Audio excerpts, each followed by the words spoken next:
Hey guys, it's Jeff from Adirondack Woodsman, and today I just wanted to show you my rolling IBC tote. This was inspired by Jake out of Dude Ranch DIY, and I basically bought the same wheels he talked about. But the idea is you put this IBC tote on a pallet. This one's kind of empty now, but I can take a full IBC tote and it wheels around pretty well wherever I want. And so what I've been doing more recently is I'll spin this thing around like this, because it's actually, I don't have that wide of an area to get two of them through side by side. So then I can throw in some of the bigger chunks to burn at night out of the other tote. I had just tossed a bunch of small ones in here recently. So what we do is put this in, and then I move this over to the garage. Go over to the stairs in the garage, and it allows me to easily dump these downstairs without having to actually carry them individually over there, which is a big time saver. So I'm at the point now where this will probably all fit in one tote.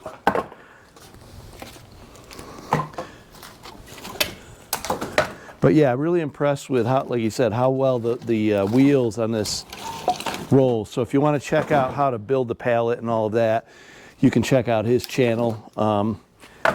That's Dude Ranch DIY. So just Google that if you don't know, or I'm sorry, on YouTube. Search for it on YouTube and you'll find his channel. A lot of great stuff over there. These are some really oversized rounds that I ended up cutting up and splitting up at my camp, and because they were oversized, I didn't actually do some of the original cutting. This was when we took down the 3 ash trees last year, but when I ended up with some big rounds, I just split them up and figured it'll fit in my furnace. My furnace will take, I think, up to 24 inches maybe, and I've got basically the same furnace at camp as I have at my house. The only difference is the one at the house can be controlled with a thermostat. So when you increase the thermostat, it turns on a little blower that blows into the wood box in order to give it enough air to keep the fire going. And then when it gets to temperature, it shuts itself off. The one I've got at my camp does not have that attachment on there, and I don't think there's a way to really add it easily, because it really has to do with an area below the feed door and above the ash door that is built in order to be able to attach that fan motor. So yeah, so I'm not looking to put all this stuff in here today, but I just wanted to show you, got a few of these, and then I'll spin this around because I want to be able to get over to the door there. And then what I'll do is I'll move, everything I put is on wheels. I just like being able to move stuff around the garage without really, these are some extra tires for my daughter's car. I'll spin this around. I got a piece of wood underneath there. You can see how easy it rolls. And I've got my snowblower, which I really didn't even use this year. Let me bring my camera over. So my snowblower is still sitting on a pallet from earlier. I was planning on putting it on, but my tractor ended up in the shop, and by the time I ended up getting the tractor back, we really didn't have a whole lot of snow, and I wanted to, and I ended up using the loader a couple times just to move what little snow we did have. We only got nailed a couple of times. So I bring this right over to the door. I'll move the camera one more time. And I have a door here that goes downstairs to where the furnace is. And I can just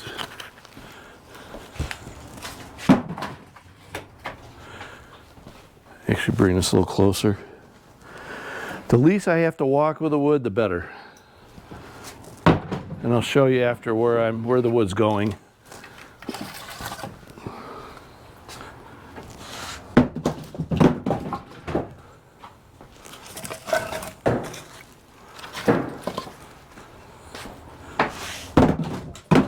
I've been trying not to throw too much wood down, only because it's supposed to be up to 60 in a couple of days. But last night it got down to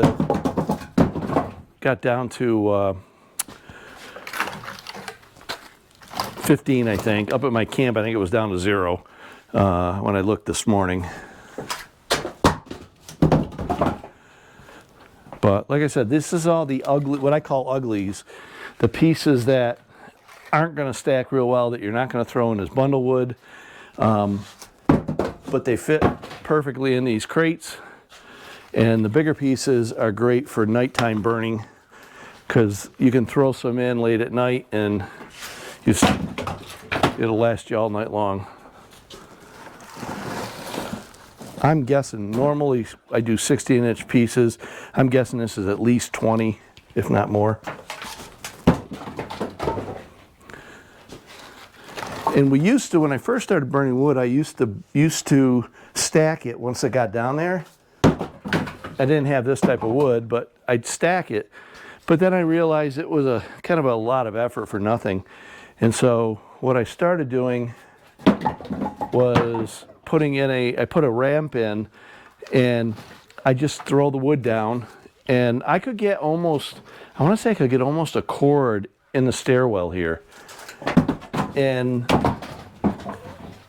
I would just pull from that pile to the wood stove, which is, I don't know, maybe 10 feet away, rather than take the time to stack it.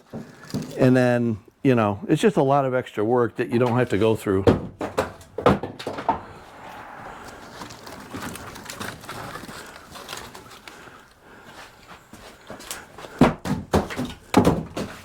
Yeah, but the key saying, I think, in the firewood industry is, for all this ugly stuff, it still burns. So I know some of the people like Brad does so much down at Firewood at the Furnace. He does so much firewood that, you know, to keep all of the ugly stuff, you know, if he isn't burning inside of a boiler or something, probably doesn't make sense. And so he kind of gets rid of a lot of that. It's not worth splitting. For me, you know, since I now have the 1222 Easton-made wood splitter, I'll split all this stuff, and if it looks ugly like this, I'll just burn it myself. You know, I hate to throw things away, so I don't really even have, like, even the slash, this little stuff is great for getting the fire started in the morning if there's just a few coals left. And I kind of fell in love with this ash wood. It's unfortunate that we're going to run out of ash in a few years when all of it finally has died, but that's a good thing, I guess, about having a bunch of different species, is that there'll be other firewood that kind of goes to the forefront.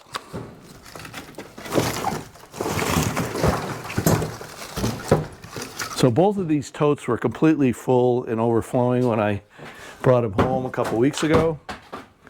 And as you can see, I'm down to probably less than one full tote plus what's in the stairwell, which isn't much. Like I said, I've been just putting just enough in to burn for a day or two, and then I'll add more, you know, when I need it. So today, it's a sunny day. We don't need to really be burning anything inside, but tonight it's getting down into the, I think down into the high 20s, maybe 30, and so I'll start a fire tonight, and it'll last all night. The thing I like about it in the wintertime at home is I heat all my water with it as well. So when I bought this particular furnace, I had the option of adding a tube. It's kind of like a U-shaped tube that goes into the firebox, and it's all stainless steel. And then you can actually heat all of your wire. It's just done through, I forget if it's just convection they call it, but there's no pump needed or anything. It is close enough to the hot water heater that you just have like an extra tube that kind of goes around from the bottom up to the top, and it just circulates the water continually as long as it's being heated. And then I have shut-off valves, so in the summertime I can turn those off, so I'm not taking my hot water and running it through the air and cooling it off.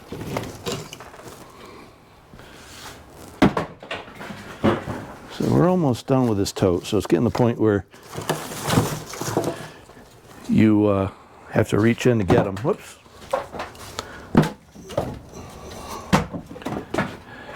But it's nice having it up a little higher too with those wheels. Those wheels are really, and the pallet kind of really bring it off the ground to a good height.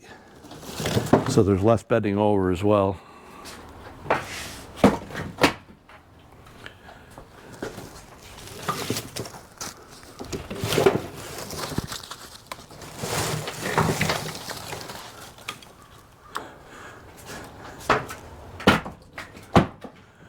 Okay, so I think that's all I really need for the next day or so. I'm going to wheel this back over here. I'll probably consolidate the two totes together, but I just want to show you kind of what it looks like downstairs. Hopefully you guys can get sort of a view here. But basically I just built a 2x4 frame. I need one more 2x4 on the side there. I just had the boards that I had recently, but basically the width of the stairs gets filled in with that, and I usually put, you know, four 2x4s on the side, but then all the wood just sits down there up against. I just got a table that I set up there just to keep it from going too far in. But I'll take it downstairs and show you the actual furnace too.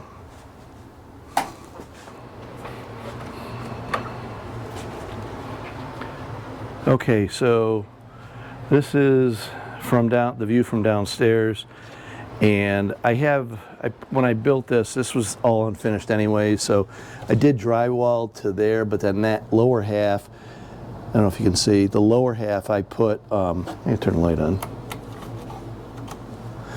The lower half I just put in a piece of press board, and the same over here, so that if my wood hits up against it, it's not a big deal. But over here we have the U.S. stove. The model is the Clayton, but it's a U.S. stove is the manufacturer, and you can see what I was talking about. This is the blower. There's an on-off switch here, and then it's tied into a device on the back that keeps an eye on the temperature. It'll throw the fan on. We built a box around this in order to put a plenum so that I could take the air, run it through the plenum, and then this is my actual smokestack. It goes out into the garage. It goes to double wall here, goes to the garage, and then goes straight up. And I just replaced this with stainless steel. I hadn't burnt in this in a while. This small is a piece here I did not get in stainless steel. But it's new. It's Duravent is the type of pipe, both of these, and this is a slip joint, so it allows a little bit more adjustment. And up here is also a slip thing, so I can unscrew this. And what I'll do in the wintertime is I'll normally clean the horizontal pipe out. Obviously I do them all at the same time. I'll do the horizontal pipe probably once every month and a half. And there's a fair amount of creosote in there. That's where you typically will get your buildup, is in the horizontal pipes. These usually stay relatively clean, and then outside, I usually do that once a year, the vertical pipe. That really doesn't get much buildup. You have the double wall, so where you get the buildup usually is where you have a colder temperatures on the outside of the pipe and really hot on the inside. And so that's typically your single wall. You get less in the double or triple wall. I used to use triple wall when they switched to something called double wall. But you still get some buildup. So in the garage, I actually have, maybe I'll take you out there and show you what it looks like out there where it ends up coming out. But this is the ductwork. I had somebody put this in for me when I built the house. In here, there's actually I can get it in there and look, but I can take that door off. There's actually a set of I don't want to say louvers that will close if this is not blowing. So that way, when I have my normal gas furnace on, I'm not blowing hot air back through there, through the system. It ends up closing, so that way, and it's right just above the level here. Now, the one thing I did run into once, I had the power went off, and I didn't have a generator running. But I said, oh, I can still run my wood stove. Well, the problem is that I forgot about the fact that those louvers were going to be closed, and the heat built up so much that this, I have a humidifier that I can use. The humidifier got so hot just from the heat buildup that it melted some of the plastic water tubing with water in it, which I was kind of surprised that it would do that. But so I just have to remember, if I ever run this without the power being on, I have to open that little side door here and prop open those vents, so that way the air hot air is going up. So one of the things that I mentioned was that I clean that horizontal pipe out about once a month, every month and a half. But one of the things that you may notice is that since I've got this plenum here, how do I get a rod in there to be able to clean it out? So what I did was I drilled a hole on both sides of this plenum, and you can see there's one over on this side as well at the right level, and I just made it big enough for the rod to go through, a little bit bigger, and I can slide my rod through. I put my brush, once I take these pipes down, I basically take this part, this whole section down, clean that separately, and then I put my brush in and then thread put my rod through the plenum, get on a step stool, and then screw it into the brush. And then from this side, I can add as many sections as I need, which is usually just 2 or 3, I think. But then to cover it, I had to cover it up because there's a lot of air that leaks through that hole, because it's fairly big. And so I just screwed have a couple screws through here, sheet metal screws with a small piece of sheet metal there. So yeah, so that works pretty good. Over here is the, I'm sorry if it's kind of dark down here. I need some better lighting. But over here is where I've got it piped for the hot water. It goes out through here, runs up through there, and then, I don't know if you can see, it comes in through the back, and there's one tube going in and one tube coming out, and then the one that comes out comes along here, comes up, and back into the hot water tank. I've got a shutoff valve from here and one down here. So that, like I said, in the spring, I'll end up, when I stop using this, I'll turn those and shut those off. Plug you can see I don't even have the hot water tank plugged in, because, if I'm taking a shower and I get a little bit of cold enters my hot water tank, I don't want it to start right up. I want it to be heating it with my wood furnace.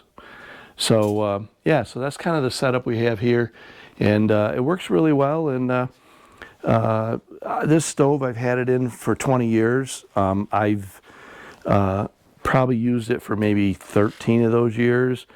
The one thing about any of these is when you first turn them on in the winter, you get a little bit of smell from the first time you run it, from everything kind of heating up for the first time. But once you get it going, you don't have that issue after that. You can hear the fan just came on just because it's probably almost, the coals are probably almost dead in there. But you can tell the fan kicked on, probably just as enough heat that it was able to tell it to come on. And then back here we have as I was mentioning, the pipe comes through the wall from downstairs, comes out through the block there. There's a T with a clean out down here. I keep some bricks underneath, so that for some reason the T's loose and comes out, which it isn't, but in case, it's just an extra thing to keep it from, coming completely out and having a fire go, or having an uncontrolled fire, having too much air in there. But my pipe, double wall, goes all the way up through the ceiling and then through the roof line up above, obviously through the right attachments, the thimble, and that goes through the ceiling there. So one of the things that I did in order to build this pallet, which is separate from this is not screwed down or anything, this just sits on there. One of the things I did was I was going to be putting lag bolts through this bottom board there. This was a concrete pallet, but I wanted to reinforce it and have something to lag into. So I just put a couple of blocks in here. I had a little bit of a gap, so I just filled that with a piece of thin stock that I happen to have laying around. I planed it down a little bit more, but it fit in there nicely. And what I did was I put a couple of brads or finish nails down through there to hold the blocks while I was drilling. Pre-drilling the holes to put the casters on. So yeah, so that worked out well. So anyways, I hope you guys enjoyed today's video. If you did, give me a thumbs up, and if you like to see this type of stuff, go ahead and subscribe. But I appreciate you guys watching. Leave a comment if you have any comments, and I look forward to talking to you soon. Have a great day, everyone.